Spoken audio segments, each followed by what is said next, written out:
à cette interview sur Observatu TV.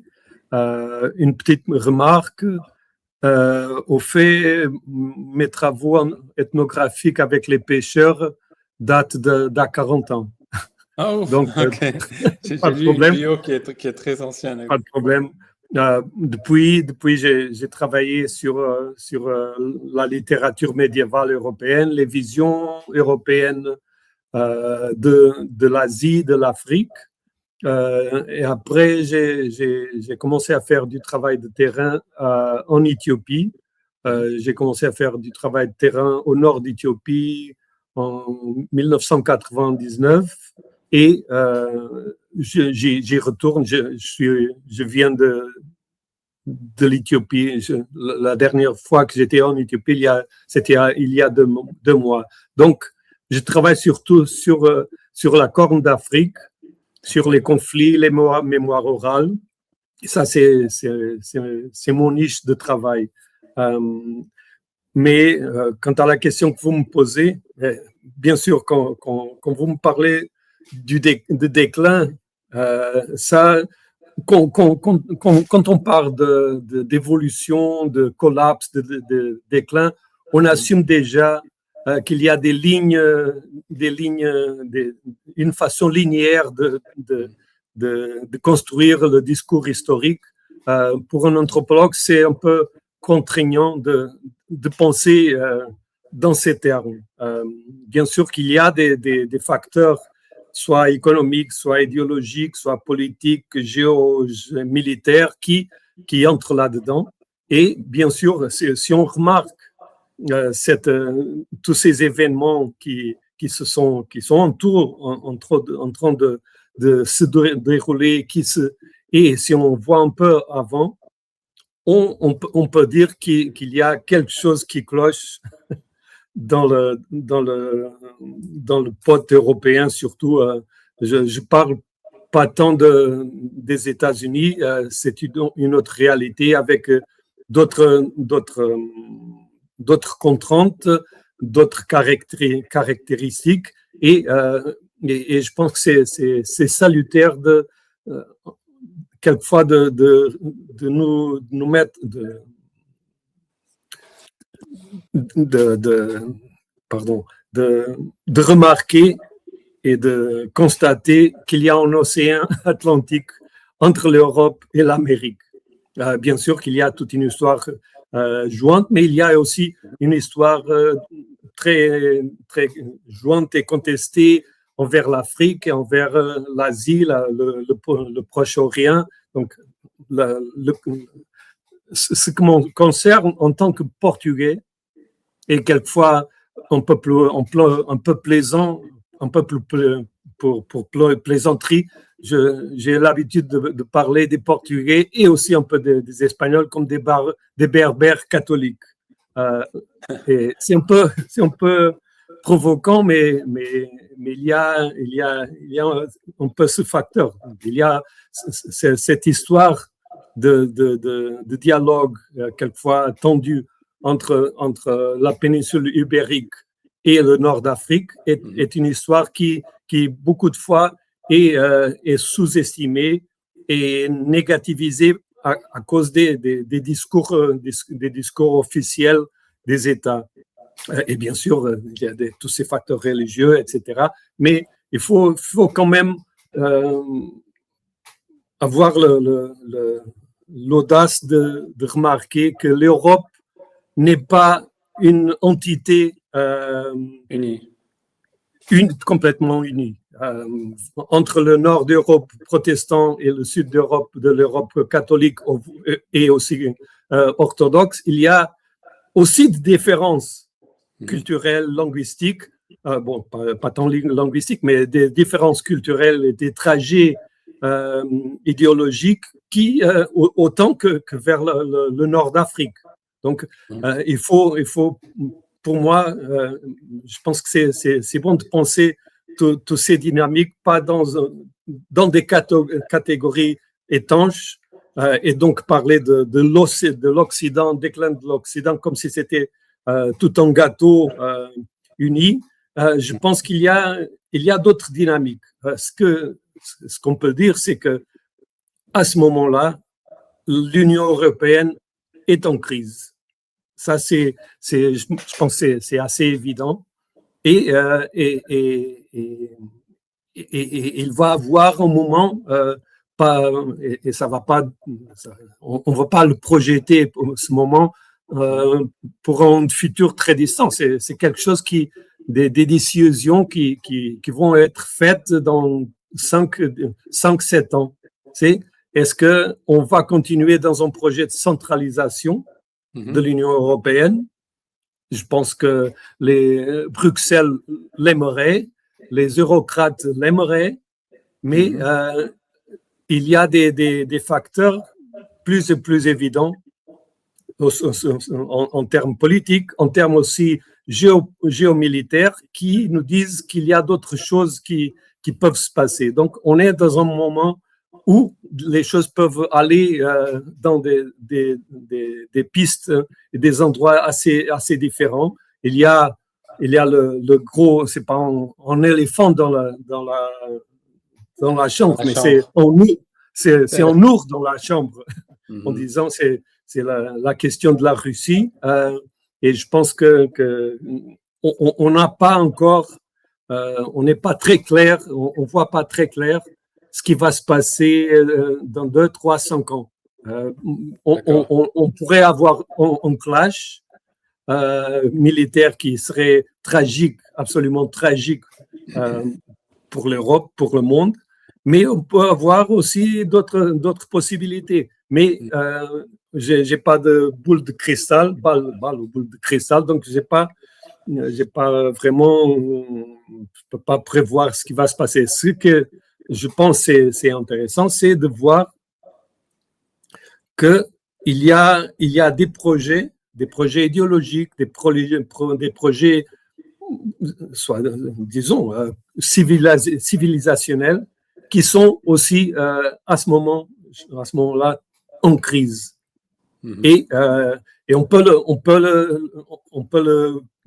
le traduire dans le déclin de l'Occident. Mais je pense que c'est trop fort comme concept et trop approchant, trop flou pour parler exactement dans ces termes. Je pense que des rapports, et j'ai déjà parlé, pas en public, mais dans des réunions fermées avec des spécialistes et des diplomates, j'ai déjà demandé, mais pourquoi est-ce que dans le discours public, dans l'analyse des possibilités, on ne voit pas une possibilité, par exemple, que le Portugal,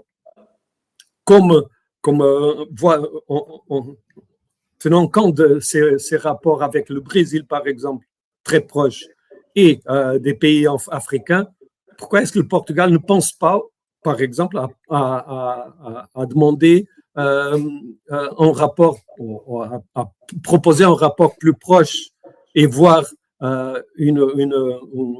devenir membre du BRICS. Et la réponse est toujours très, très intéressante pour moi, parce que on va pas faire ça, parce que à la fin, on est des Européens, on est dans l'Union européenne. Les BRICS, c'est pour les sous-développés, c'est pas pour nous. Nous sommes des Européens. Je pense que ça, c'est une réponse pas très bonne, en fait. C'est que le problème, c'est que les Portugais veulent devenir des Européens. Ça, c'est notre histoire récente.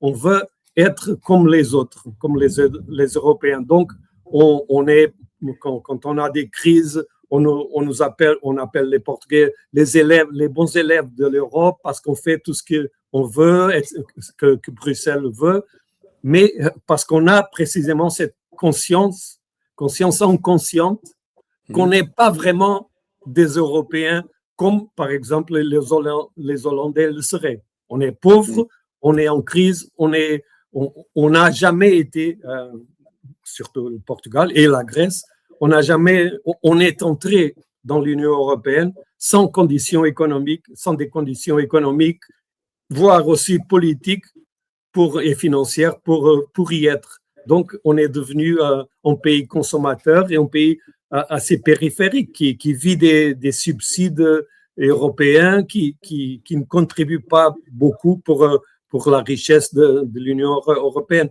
Donc, penser à des alternatives, ce serait sain. Mais malheureusement, la classe politique et intellectuelle portugaise est trop emprisonnée par Bruxelles et aussi par les think tanks américains. Bien sûr, l'atlantisme est très fort au Portugal. Est-ce qu'il y a une perception que justement être dans l'Union européenne sera toujours un pari plus gagnant que être dans d'autres blocs régionaux? Peut-être ils pensent qu'il y a une sorte de gain parce que c'est le nord et l'autre c'est le sud, comme vous avez dit. Hein, c'est cette idée de nord-sud peut-être qui reste dans la mentalité. Oui. C'est ça que vous disiez, non? Oui, bien sûr, si on veut croire Monsieur Borrell, on est dans un jardin. Mais je me dis quelquefois que peut-être il faudrait connaître d'autres jardins, ne pas classifier les autres jardins du monde comme de la jungle, comme il a fait, et voir que peut-être notre jardin n'est pas si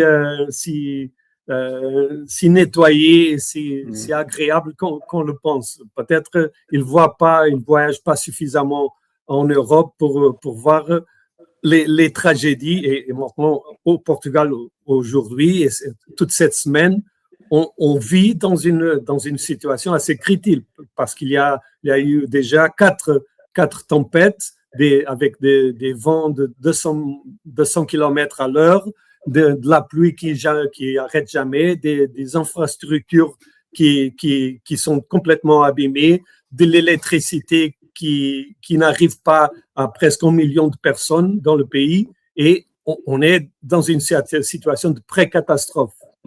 On n'a pas les moyens de faire face à tout ça, et pour moi, c'est très difficile d'oublier ce qui s'est passé, par exemple, la semaine dernière. Le ministre le ministre des Affaires étrangères, au moment où on avait besoin des générateurs pour que les gens puissent avoir de l'électricité partout dans le pays, il a décidé d'envoyer des générateurs en Ukraine. Ce qui dit beaucoup de l'aveuglement de la classe politique envers les problèmes des pays. Et je pense que le ministre des Affaires étrangères portugais est dans la même classe idéologique et autiste que M. Borrell, l'ex-haut représentant de l'Union européenne pour le monde. Donc, oui, je ne sais pas très bien comment répondre, c'est un exemple qui illustre beaucoup, très très bien votre point. Mais alors, si on veut revenir à cette question de déclin de l'Occident, qui est un terme qu'on va mettre entre guillemets, est-ce qu'on peut supposer, disons, quand on parle de ça, on parle d'un déclin de ce qu'on considérait être des pouvoirs dominants dans cette entité qu'on appelle l'Occident? Pouvez-vous décrire ce déclin d'une certaine, le niveau de ce déclin? Quand on dit déclin, qu'est-ce qu'on veut dire? Est-ce que c'est politique, culturel, moral, idéologique? Oui. Bon, si on voit dans... OK, allons donc dans la longue durée, comme dirait Brodel. Oui, donc, voilà. Et si on voit les choses un peu dans la longue durée, et comme j'avais dit, mes travaux initiaux pour le doctorat étaient une recherche sur spécifiquement sur le soi-disant mythe du prêtre Jean des Andes. C'est une lettre qui est apparue à la veille de la troisième croisée, au deuxième, à la moitié du deuxième, aux années 50 du deuxième siècle. Et c'est une lettre fascinante à beaucoup de titres et qui, en sorte, fournit une voie possible pour voir le futur si on est au IIe siècle. Et pour voir aussi le présent du IIe siècle, bien sûr. C'est une lettre, une forgerie qui a été créée très probablement au cœur de l'Empire allemand dans le temps de Barbarossa, le Hohenstaufen, des Hohenstaufen, Frédéric Ier de Barbarossa, et qui propose en quelque sorte refaire l'empire d'Alexandre, c'est-à-dire de joindre l'Occident et l'Orient sous le standard chrétien. Et comme je dis, c'est une lettre qui a été très importante pour conceptualiser la troisième croisée. Okay. Et cette lettre, en quelque sorte, réaffirme et se comprend dans ce contexte de comment l'Europe a vu l'Asie et a vu l'Afrique. Et donc, cette lettre, en quelque sorte, a défini presque un programme de cosmovision européenne qui, à la fin du XVe siècle, en quelque sorte, s'est matérialisé. C'est-à-dire quand les Portugais commencent à voyager tout autour d'Afrique pour attendre l'Inde et pour attendre l'Éthiopie, qui à ce moment-là était vue comme la terre du prêtre Jean. Donc, il avait en quelque sorte voyagé, c'est-à-dire le conseil a voyagé de l'Inde pour l'Éthiopie.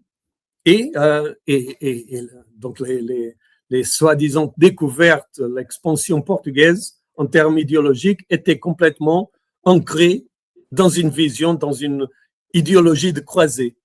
Ce que les Portugais voulaient, c'est-à-dire ce que quelques Portugais dans la cour de Jean II et de Manuel Ier voulaient à l'aube du XVIe siècle, c'était de faire ce que Lawrence of Arabia a fait 4 siècles après, c'est-à-dire d'attendre les lignes musulmanes, d'attendre d'arriver à Jérusalem, pas à travers un clash direct dans la Méditerranée, mais faire le détour à travers l'Arabie et monter le désert pour arriver à Jérusalem. Ça, c'était un programme de conquête. Bien sûr qu'il y avait d'autres programmes, les programmes commerciaux étaient aussi attractifs et c'est tout ça. Mais il faut comprendre que les soi-disant découvertes avaient des caractéristiques absolument de croisée. Et ces problèmes, et cette vie, et donc on doit voir dans cette forme, dans ce contexte, ce qui s'est passé après, surtout avec la période coloniale et avec l'expansion européenne dans le monde. Et donc, si on voit les choses comme ça, on voit que ce qui se passait au XIe, au XIIe siècle en Palestine, se passe encore. Les choses ont les problèmes ont de très longue durée et ça ne va pas disparaître d'un jour à l'autre.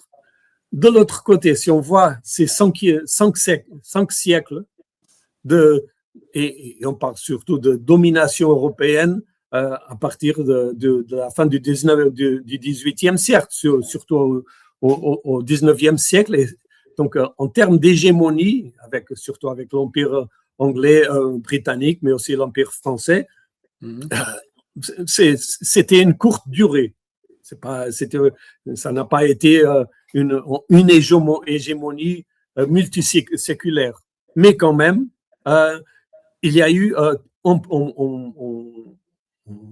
y a eu un mouvement progressif envers cette hégémonie qui s'est échoué, a commencé à décrouler avec la Première Guerre mondiale, s'est échoué à la Deuxième Guerre mondiale, mais tous les restes de ce réseau hégémonique sont encore là et aujourd'hui sont très, très vivement en train de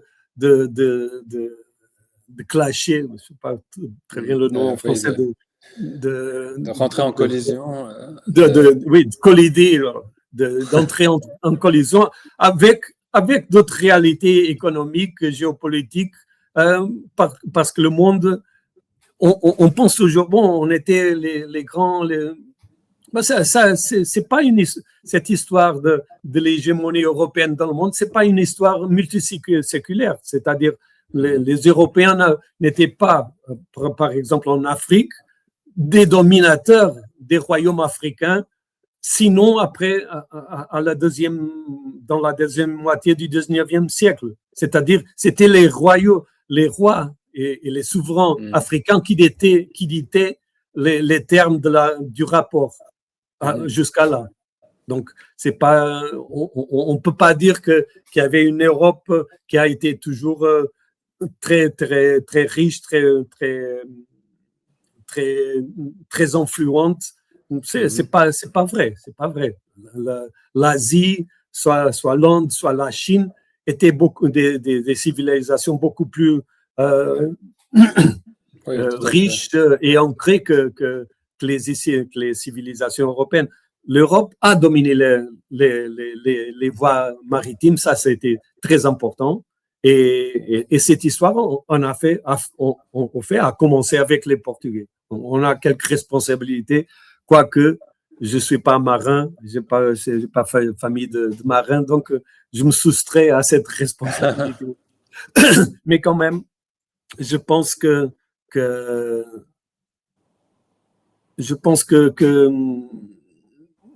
y a un sentiment encore en Europe, un certain autisme, disons. C'est-à-dire, les Européens se voient encore à travers des miroirs qui sont un peu anachroniques. C'est-à-dire, nous nous regardons au miroir et nous voyons des images qui ont été produites il y a 50 ans, il y a 30 ans. On n'est pas comme on était et on ne veut pas l'admettre. Et au fait, je dis ça à mes étudiants. Je dis ça à mes étudiants. Regardez, bon, c'était les Grecs anciens qui ont inventé ce concept des continents. C'était donc Europe, Asie, Afrique.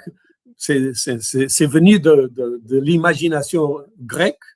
Mais au fait, si on remarque le continent africain, le continent asiatique, on peut dire, mais qu'est-ce que le continent européen? Le continent européen est peut-être le seul continent qui n'est pas géographique. C'est-à-dire, c'est un continent politique. En termes géographiques, il n'y a pas de séparation entre l'Asie et l'Europe.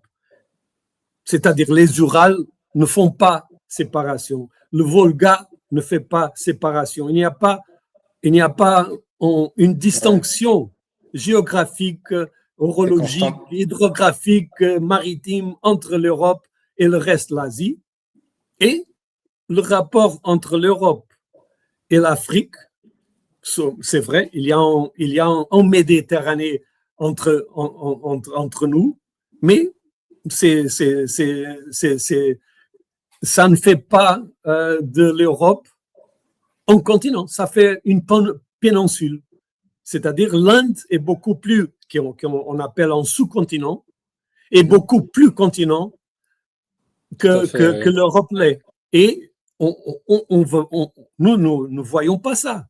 Mais si on voit ça, si on voit la carte du monde à partir de Pékin, on le comprend assez bien. Si on le voit à partir de New York, de Washington, on le voit assez bien. Donc, il faut penser pourquoi nous pensons que nous Européens pensons que nous sommes Européens et qu'il y a une identité continentale de l'Europe. C'est une fantaisie. C'est comme la question de la Grèce, donc, qui a toujours été une sorte de mythe occident, qui est à la charnière entre un certain Occident et un certain Orient, et qui s'est joué dans ces 3 derniers siècles sur cette charnière fictive, en fait, non? C'est ça? Oui, c'est au Istanbul.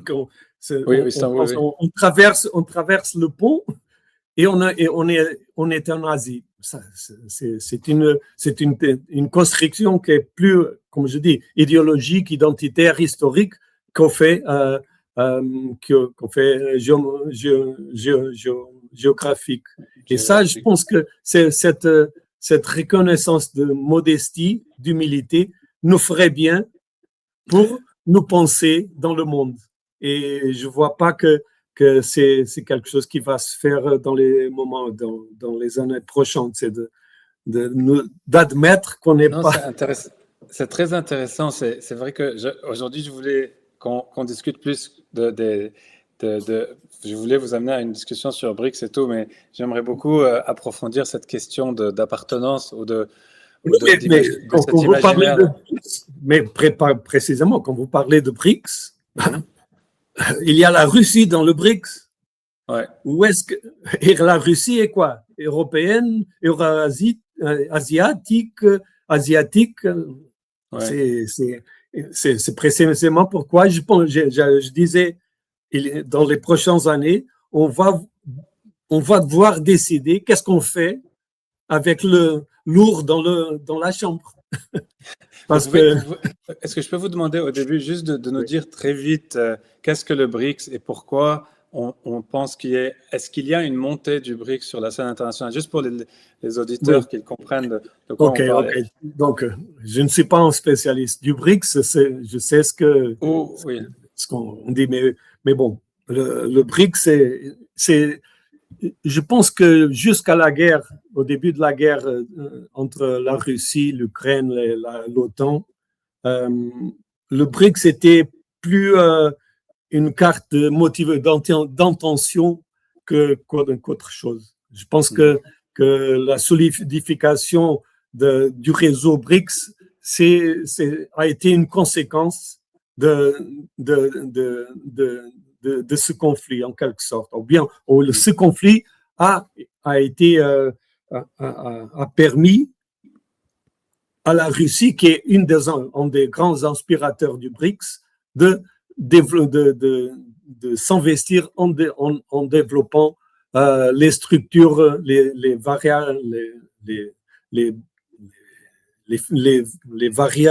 variantes financières, commerciales et aussi de défense du BRICS. Bien sûr qu'il y a d'autres, il faut qu'on comprenne que le BRICS est un projet qui se solidifie de plus en plus, je crois, mais c'est un projet très hétérogène, c'est-à-dire entre le Brésil, par exemple, et l'Éthiopie, il y a des différences énormes. Donc, c'est un bateau assez compliqué à naviguer. C'est pas, je pense que c'est quelque chose qui est encore en gestion, en gestation, et on ne sait pas très bien qu'est-ce que ça va devenir, bien sûr. C'est encore, comme je dis, en gestation. Mais par contre, il y a d'autres raisons qui sont aussi assez importantes. Le Shanghai Cooperation Council, c'est aussi un réseau qui est en partie collé communiquant avec le BRICS, qui est aussi très important. Il y a bien sûr le Belt and Road Initiative chinoise donc il y a beaucoup d'entités un peu qui s'amalgament, qui se rapportent, qui ont beaucoup de potentiel. Et ce que je vois, c'est qu'il n'y a pas des pays européens là-dedans. Ça, c'est le constant. C'est ce qui est constant, c'est l'absence de l'Europe dans ce nouveau discours, dans ce nouveau dialogue. Et ça, pour moi, je pense que c'est contraignant. C'est pas pas le problème du BRICS, c'est pas le problème des Chinois, des Indiens, des Brésiliens, des Africains d'ici ou de là. C'est le problème de l'Europe. Et vous pensez que ça, c'est le cas parce que l'Europe continue à être encastrée dans une mentalité atlantique, outre-Atlantique? Oui, et comme dit un collègue, il est un major général retiré qui était à l'OTAN, donc quelqu'un qui connaît assez bien le système, un général portugais. Il disait le problème, en quelque sorte, un grand problème que l'Europe occidentale a, c'est la forme comme les élites intellectuelles et politiques ont été cooptées par l'atlantisme, c'est-à-dire par les think tanks, par les universités américaines, par le projet globaliste unipolaire, néocon américain.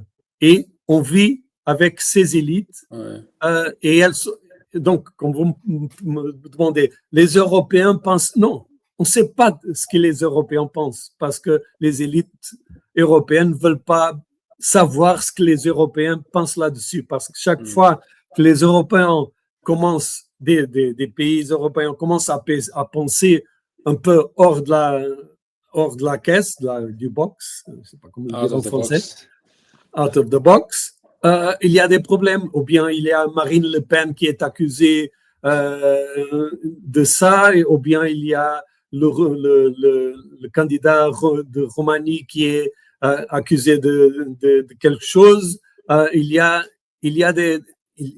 a des révoltes populaires, des révoltes des électeurs européens, des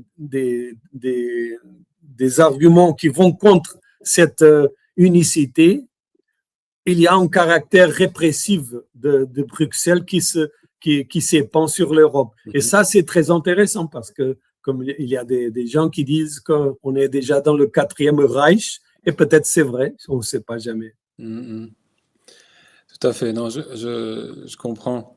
Alors, en discutant tout ça, donc, est-ce que le BRICS signale justement un possible déclin ou une sorte de déclin oui. Comme je disais, ce que je voulais dire, c'est ça. Parce que si on voit, je connais quelque chose de l'Afrique et je sais qu'il y a des problèmes immenses, de la misère immense, il y a des conflits éternels, il y a des cooptations, des vassalages, le caractère extractif des collaborations entre des pays comme les Émirats, la Chine, l'Inde envers les pays africains. Je connais tout ça. Je connais les tragédies et les drames africains. Quand même, l'Afrique, même si elle est épuisée, si elle est vassalisée, etc., c'est encore un pays, un continent d'une richesse énorme, des richesses naturelles, minérales, démographiques, incroyables. L'Asie, avec tous ses problèmes, c'est sa grande diversité. Parce que quand je dis l'Asie, c'est l'Asie moins l'Europe. Oui, oui. Ce sont des économies qui sont immenses, sont très sophistiquées et sont supportées par l'industrialisation, par l'agriculture, par les richesses énergiques et la façon dont on peut les transformer. Donc, ça, c'est évident. L'Amérique aussi. Le continent le plus pauvre en termes énergiques, c'est l'Europe. Parce que et donc, les Européens peuvent seulement succéder, avoir du succès et maintenir un niveau de vie pareil à ce qu'ils ont vécu on a vécu jusqu'ici, si on continue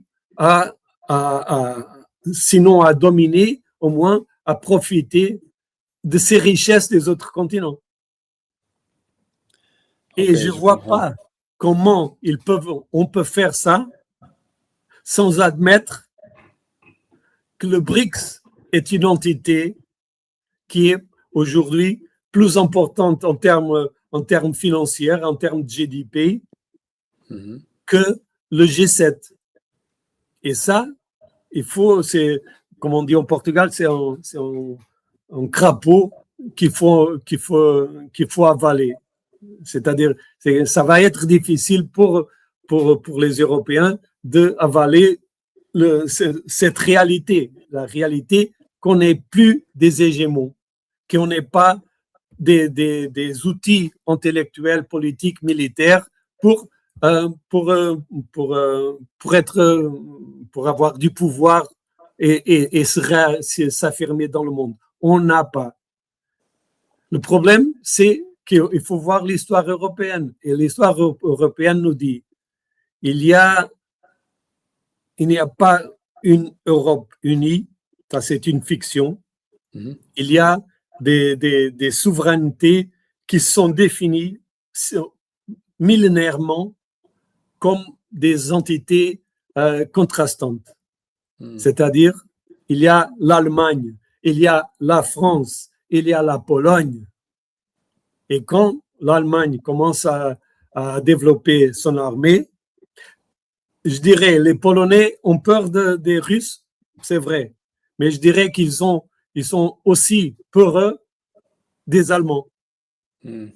Et les Français, historiquement, ils peuvent avoir un peu peur.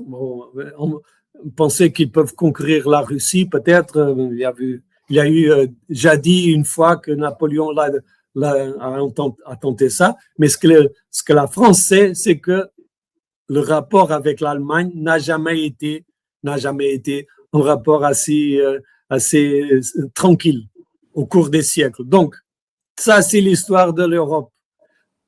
Prétendre que c'est pas ça, c'est nous alimenter une fantaisie. Donc, on a pu alimenter cette fantaisie pendant quelques décennies avec cette idée d'une Union européenne qui fait la paix à travers le développement économique. C'est une trap, je ne sais pas comment le dire en français, c'est un piège. Un piège, c'est un piège. C'est un piège compliqué qu'on s'est créé. C'est-à-dire, tandis qu'il y a du développement économique et social, on a la paix. Ça, c'est le projet européen. Mais maintenant, le projet européen, c'est pas ça. Ursula von der Leyen ne parle pas de paix, elle parle de guerre. Elle parle de défense, de guerre, de construire une armée européenne, etc. Ça, je pense que ça, c'est la fin de l'Union européenne. Parce qu'au moment où on commence à penser, pas ça, par exemple, ça s'est passé un peu avec l'Éthiopie, avec la guerre civile éthiopienne, il y a 2-3 ans. Le gouvernement fédéral était en lutte contre les Tigréens. Pour réussir dans cette guerre, ils ont armé les régions et maintenant les régions ont les armes et sont soulevées contre le gouvernement fédéral. Je dirais que ça peut aussi se passer en Europe, c'est-à-dire si on va confier à des armées nationales la défense de l'Europe, parce qu'on ne va pas construire une armée européenne, ça c'est une fantaisie, il va y avoir des armées nationales. Et donc les armées nationales font ce qu'elles doivent faire toujours, c'est défendre son territoire, pas le territoire voisin. Je vois pas comment un Allemand va défendre Budapest, on va défendre Athènes. Vous voyez? Bien sûr. Donc, les armées sont là comme affirmation, ils vont être là comme affirmation de souveraineté nationale. Ça, c'est complètement contre le projet européen. Donc, c'est pourquoi je dis on est dans un moment de crise. Et le prétexte, c'est, comme beaucoup de fois, c'est la Russie. Mais la Russie est plus le prétexte que une réalité envahissante. C'est un prétexte rhétorique, disons. Donc, en fait, quand on parle de déclin de l'Occident ou de la montée d'autres pôles, ce qui est plus intéressant de voir, d'après ce que vous dites, c'est que c'est surtout voir la fragilité de l'entité Occident. C'est ça, c'est que oui, ça que vous essayez de dire. Oui, ce que je voulais dire, c'est pourquoi je vais commencer en parlant du Portugal, parce que je vois tout ça avec le privilège d'être quelqu'un qui est un peu en marge. Je suis dans la marge. En marge.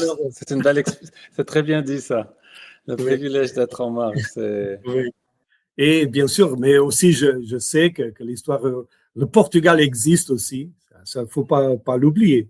Il existe, il a continué à exister et le Portugal est différent et est une entité nationale, territoriale et linguistique différente de l'Espagne, en grande partie parce que ça a été l'intérêt des Anglais pour le faire depuis le XIVe siècle. Donc, ils sont toujours intervenus pour garantir l'indépendance du Portugal. Et ça a un coût historique et ça a un coût aussi pour la définition de ce qu'est le Portugal dans le futur aussi. Et que c'est séparé de cette péninsule ibérique à travers un projet, justement. Et maintenant, vous faites partie d'une Union européenne qui... Et notre patron est sorti de l'Union européenne, vous voyez. Tout à fait, oui. Les Britanniques ont voté pour Brexit, c'est ça. Bon, avant que je vienne à ça, mais bon, on est quand même. Je vais être un peu avocat du diable ici et dire que bon, l'Occident reste. On voit une supériorité technologique, politique, en tous les cas technologique, économique. Il y a un pôle de, c'est-à-dire les grandes institutions financières. L'argent, on a l'impression que l'argent continue à graviter vers ou bien les États-Unis ou bien l'Europe. Malgré le fait que la plupart de la production se fait à travers la planète, est-ce que cette supériorité, en tous les cas, qu'on pense qu'elle est là, est-ce qu'elle est vraiment là? Est-ce que quelque chose change vraiment avec Brexit ou avec autre chose? Oui. Est-ce que vous pouvez décrire? Oui, je pense qu'il y a, c'est vrai, il y a un potentiel assez grand pour renverser tout ça. Parce que le problème, c'est que si on voit la dette nationale chinoise, il faut trouver une loupe pour la trouver. Il n'y a pas de dette publique chinoise. La dette, même avec 4 ans de guerre, la dette russe est presque inexistante. C'est 10%, je pense, du budget. C'est assez diminué. C'est très petit. Les grandes dettes, où est-ce qu'on les trouve? Bien sûr, dans les pays africains qui sont complètement endettés vers la Chine, vers les Émirats, l'Arabie Saoudite, c'est vrai. Mais les grandes dettes, l'insoutenabilité du système, elle était en Europe. On dépense beaucoup plus qu'on produit. Ça, c'est absolument évident. Et on n'a pas de l'argent pour soutenir les taux des dettes. Ça va être un problème. Nous, le Portugal vit en dette depuis, je ne sais pas, depuis 100 ans, 200 ans. Et ça, c'est vraiment un obstacle immense pour le développement. Les gens ne pensent pas que ça puisse être un obstacle, mais il y a un obstacle énorme pour un développement plus distribué. C'est vrai, on peut avoir un développement non distribué, c'est-à-dire les riches peuvent continuer à être riches, mais ça ne fait pas la richesse du pays. Et je pense que comment on dit, to serve the debt, je ne sais pas comment le dire en français, mais ce qu'on doit payer. Ce qu'on doit payer pour les prochains 200 ans va être énorme, énorme. On est complètement endetté. Le Portugal, par exemple, pour moi, c'est parce qu'hier, une partie de l'autoroute entre Lisbonne et Porto s'est écroulée. Donc, on n'a pas de connexion entre Lisbonne et Porto à travers l'autoroute, la principale autoroute.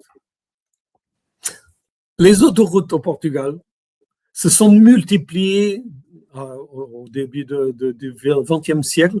Je ne sais pas, le pays est complètement rempli d'autoroutes. Mais ce sont des autoroutes où les voitures ne passent pas, là, pour la plupart. Parce que ça, ce n'était pas le projet. Ce n'était pas le projet de développer le pays, c'était le projet de faire des autoroutes et de servir les intérêts des grandes compagnies qui faisaient les autoroutes et les banques qui financiaient ces autoroutes. Donc, on a des autoroutes partout au Portugal. Le coût de notre dette, plus de 70% de notre dette extérieure sont des autoroutes où il n'y a pas de voiture. C'est fou, c'est complètement fou.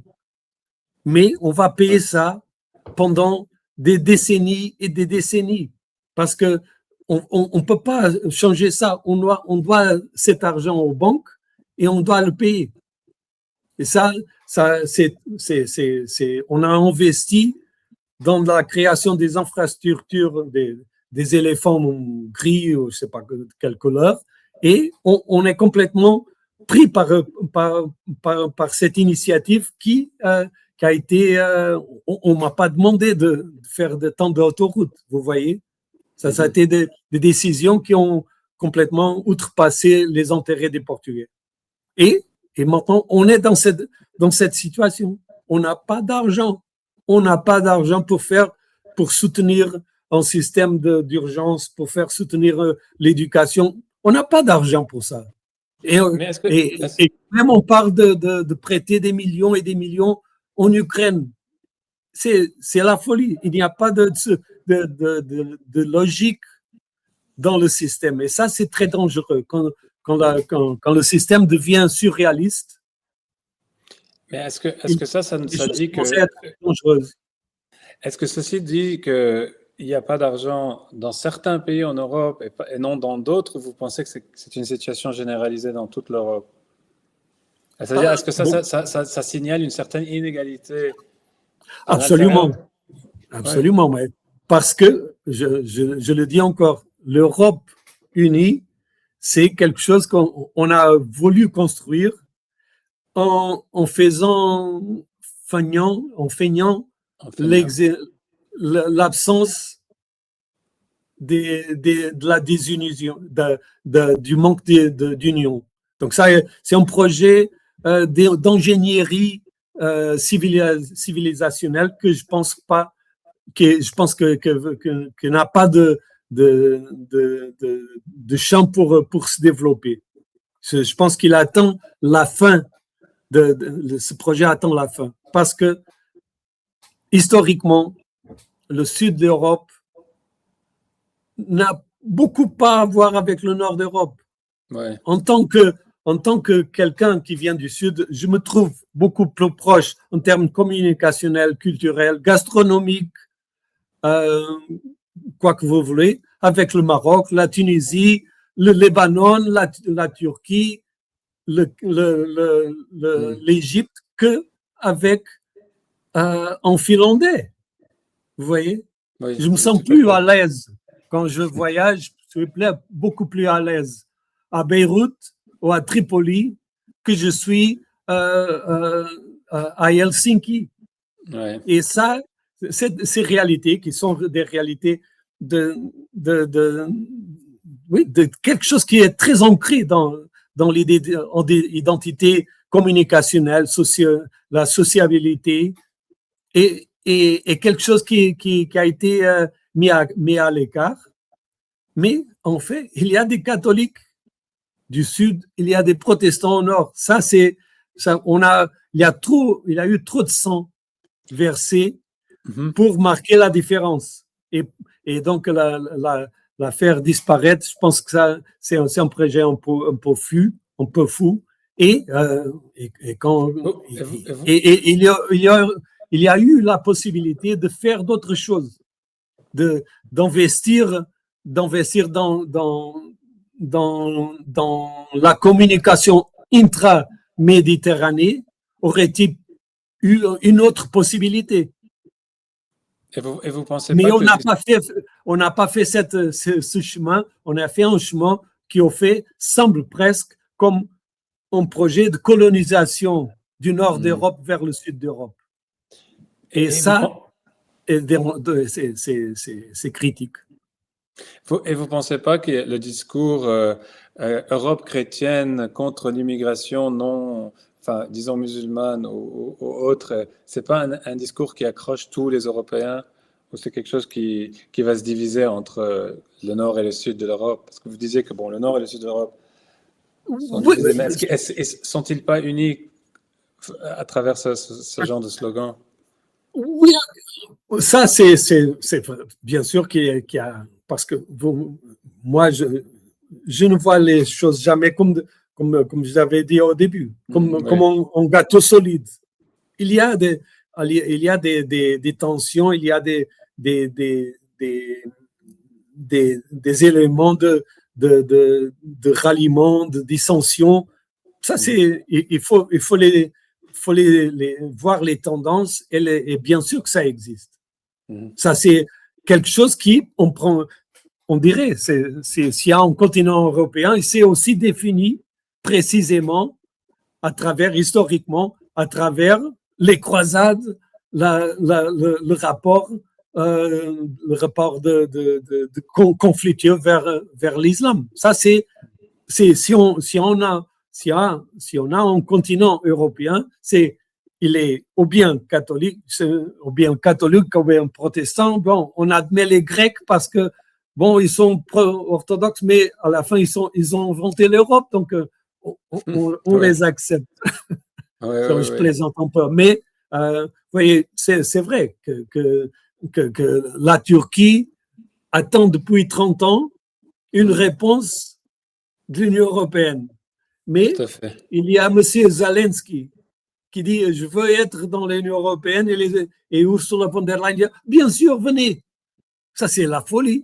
C'est la folie totale. Il faut comprendre pourquoi est-ce qu'on dit au Maroc partenariat, est-ce que vous pouvez attendre peut-être dans quelques décennies la Turquie, non, vous voyez pourquoi?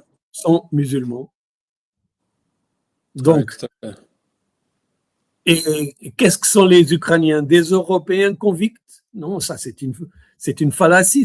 Ça c'est quelque chose qui ne fait pas de sens. Et pour moi, ce sont des éléments qui prouvent une certaine désespération du grand projet européen. C'est pourquoi je pense qu'on est dans un état assez critique. Mais vous avez tout à fait raison. Il y a beaucoup de forces qui insistent dans une identité européenne comme chrétienne. Ça, c'est sûr. Le problème, c'est que si vous voyez, par exemple, la langue portugaise, elle est peut-être la langue latine qui a plus d'influence arabe. Oui, tout de l'arabe. Et une partie de notre patrimoine est de l'autre côté de la mer, au Maroc et en Tunisie. Et ne pas valoriser ça, je pense que c'est dommage. C'est assez dommage parce que je vous révèle, c'est pas vraiment un secret, mais pour moi, c'est très intéressant. On a une loi, parce qu'on a copié la loi du retour que les Espagnols ont fait. Donc, la loi de retour, c'est-à-dire la loi du retour des séfarades, disant, avant, on les a expulsés, les Juifs séfarades, les Maranes, on les a expulsés à la fin du XVe siècle, donc ils ont le droit de retour. S'ils peuvent prouver qu'ils ont des connexions culturelles, linguistiques, je ne sais pas quoi, généalogiques, donc ils peuvent retourner. On a copié cette loi. Le problème, c'est que l'expulsion des séfarades de l'Espagne s'est passée d'une façon qui était complètement différente de celle qui s'est passée au Portugal. Au Portugal, les rois, ils ont dit, on expulse les Juifs. Mais on ne va pas les expulser, on va les convertir au catholicisme. Donc, on n'a pas eu une diaspora juive séfarade de dimension venue du Portugal. C'est parce qu'ils sont restés, ils ne sont pas partis. Et donc, on a une loi qui dit, oui, vous qui n'avez jamais été parti, vous pouvez retourner.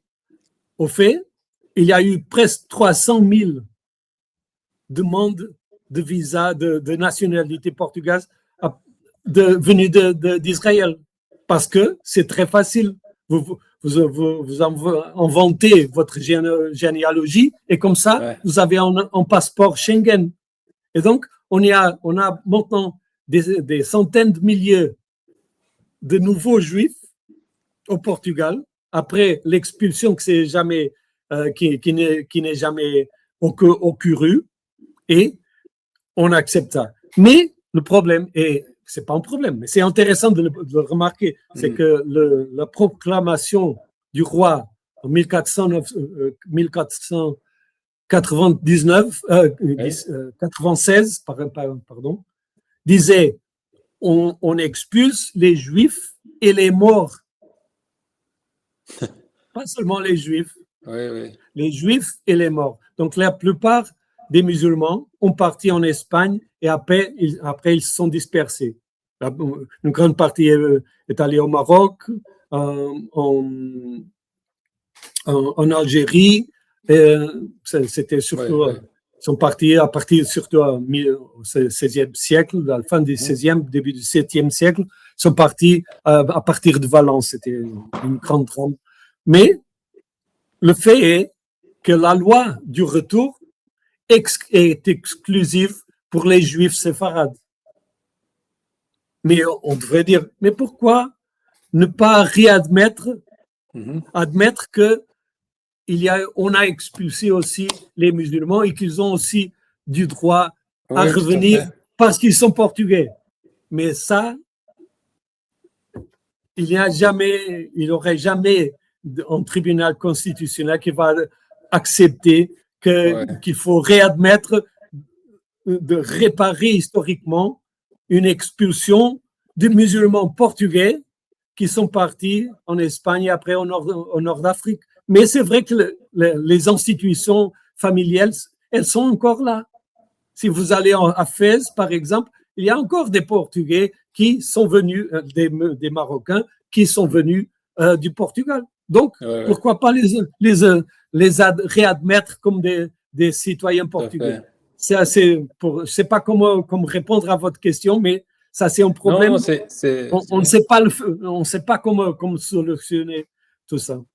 En tous les cas, mais c'est pour dire que l'islam n'est pas absent de l'Europe, historiquement. Oui. Mais elle n'est pas absente, mais il y a définitivement un projet politique pour la pousser en dehors de l'Europe, ou ne pas l'accepter, vu que justement, et l'antécédent historique, c'est cette période où il y avait une sorte de... Donc, ce que vous dites, en fait, c'est que cette mentalité vieille de 4-5 siècles est toujours là, qu'il faut... ça, c'est les alliés de l'Europe.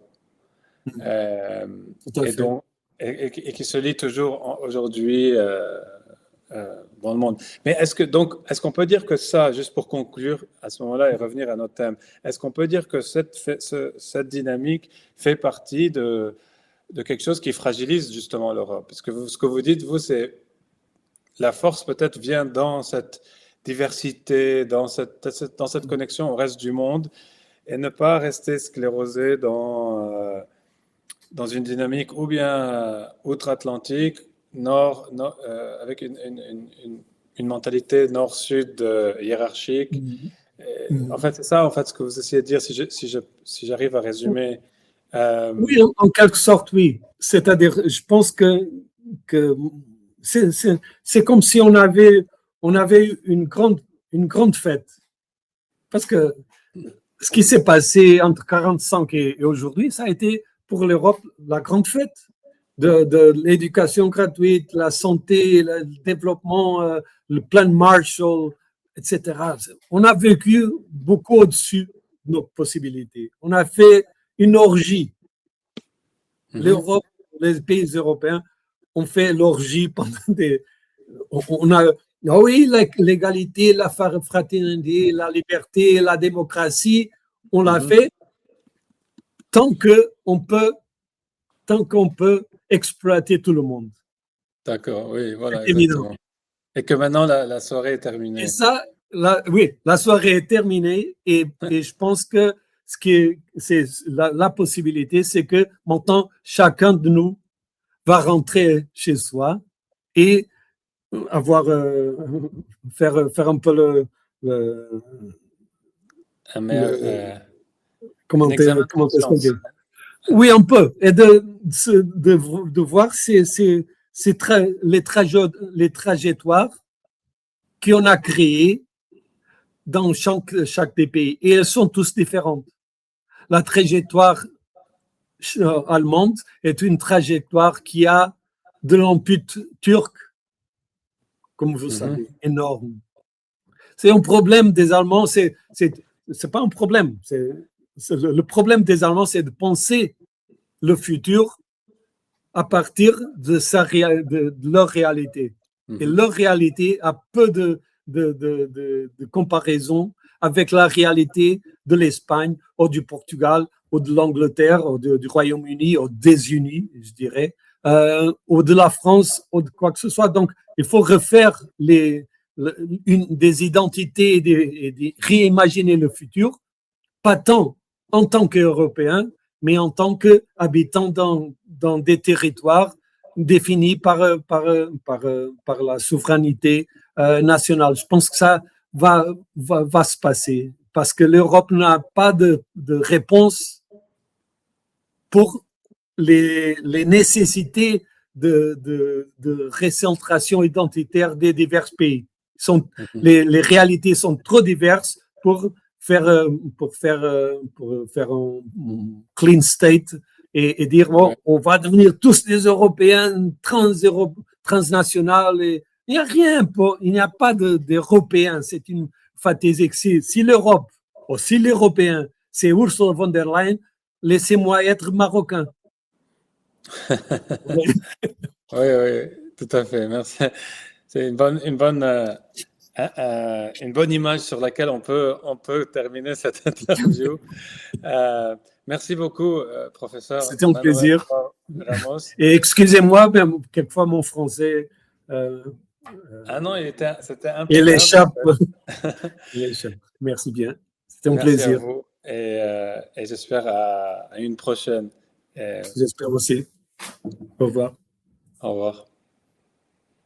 Bon, je crois que là,